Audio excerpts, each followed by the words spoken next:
कथम न गेयम अस्माभिः पापादस्मा निवर्तितुम कुलक्षय कृतम दोषम प्रपश्यद्भिर्जनार्दन।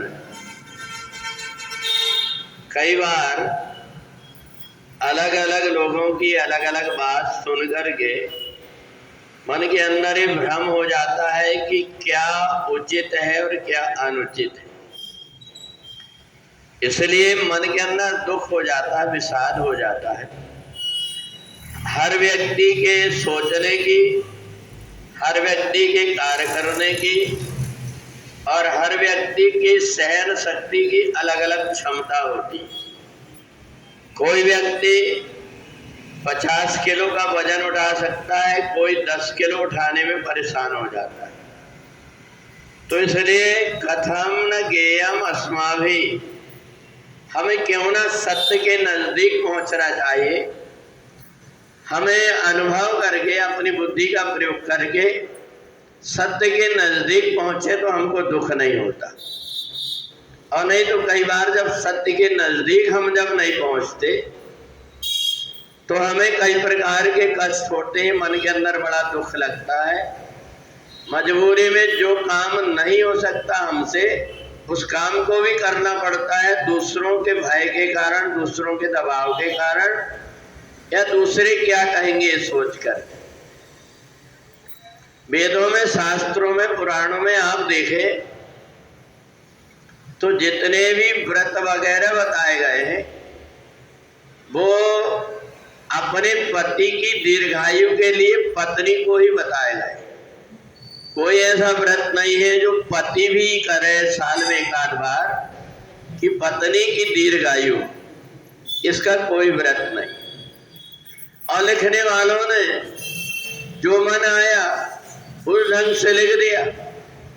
आप जैसे आज करवा चौथ है, आप जब पुस्तक देखेंगे उसमें लिखा है कि एक से व्रत नहीं हो पा रहा था, उसने बीच में ही व्रत का पारायण कर दिया तो उसके पति की मृत्यु हो गई। तो इसलिए ऐसा कोई विधान नहीं। अपने अपने ढंग से व्यक्ति को जिस प्रकार की सोच है वो ढंग से लिखा है, परंतु हमें स्वयं को सोचना पड़ता है कि दरवाजा अगर छोटा है तो अपने को झुक करके चलना चाहिए। पर किसी ने कह दिया कि नहीं, तुम अपने सिर को ऊपर करके चलना, कभी झुकना मत, तो सिर दरवाजा फूट जाए, या तो दरवाजा फूटेगा या सिर फूटेगा। तो इसलिए अर्जुन भगवान से ही अपनी बुद्धि बता रहा था कि कथम न गेयम अस्माभिः पापाद अस्मा निवर्तितुम। पाप से तो बचना चाहिए, भगवान ने कहा पाप से तो जरूर बचना चाहिए, परंतु तुम्हें पता है कि कर्म क्या है और अकर्म क्या है, ये कौन भेद करेगा। तो ये देश काल और परिस्थिति के अनुरूप होता है। जब हम देश काल और परिस्थिति के अनुरूप चलेंगे तो ढंग से हमें कुछ कुछ चीजें सत्य का सहारा लेकर के उसके पीछे बहुत सारी असत्य वस्तुओं को जोड़ना नहीं चाहिए। चौथ के दिन चंद्रमा का अमृत बरसता है, परंतु बादल के कारण चंद्रमा ही दिखाई ना दे, तो फिर दूसरे दिन तक के व्रत करो जब तक कि चंद्रमा ना दिखे। तो इसलिए वेदों ने, शास्त्रों ने, ऋषियों ने हर चीज के उपाय बताया कि अगर कभी बादल के कारण चंद्रमा नहीं दिखाई दे रहा है तो अपने पास तो दो दो चंद्र है, रामचंद्र है और कृष्ण चंद्र है, तो उन्हीं भगवान के दर्शन करके और फिर व्रत का पारायण कर सकते हैं। कई जगह पर जैसे जैसे टीवी में, जैसे जैसे पिक्चरों में व्यक्ति देखता है तो ढंग से छलनी लेकर के, छलनी में चंद्रमा को देख करके, फिर अपने पति के मुंह को देख करके, तो जिस प्रकार से जैसा जिससे हो सकता है वो ढंग से अगर व्यक्ति अपने लिए क्या करना उचित है ये समझ करके निर्णय ले लेता तो उसको विषाद नहीं होता। ये बात जरूरी है कि कभी किसी की हत्या ना हो, हमसे कोई कष्ट ना हो किसी को, परंतु जहां जिस प्रकार की परिस्थिति आती, अपने किसी को सताना नहीं चाहिए, किसी को दुख नहीं देना चाहिए, और दांत के दर्द के कारण व्यक्ति तड़प रहा हो, प्राण निकले जा रहे हैं, और डॉक्टर के पास में गए, डॉक्टर ने कहा नहीं नहीं मैं इतना बड़ा पाप नहीं कर सकता, तुम्हारा भगवान ने जो दांत दिया उसको मैं नहीं तोड़ूंगा, वो बेचारा तड़पता रहेगा। आवश्यकता पड़ने पर व्यक्ति के शरीर के अंग भी काटना पड़ता है तो उससे कोई पाप नहीं लगता।